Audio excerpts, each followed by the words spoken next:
Syederalon sejak sepekan terakhir, nilai jual emas mengalami kenaikan hingga mencapai 2,8 juta rupiah per manyam. Harga tersebut Syederalon berubah perlahan dari sebelumnya yang berada pada posisi 2,6 juta per mayam. Di sisi lain, jumlah masyarakat yang menjual emas lebih mendominasi dibanding mereka yang membelinya. Hal itu seperti diungkapkan Murizal dari toko emas Ikhlas di kawasan Pasar Aceh, Banda Aceh.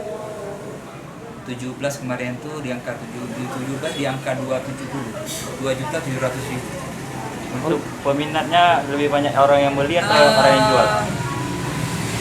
Bang lihat dengan kenaikan harga emas ini momen kebanyakan orang menjual ya. Meski ditentukan oleh harga pasar dunia Syederalon, Murizal menduga kenaikan ini diakibatkan kondisi perekonomian yang belum stabil di tengah pandemi COVID-19. Dari Banda Aceh, Henry, Serambi On TV.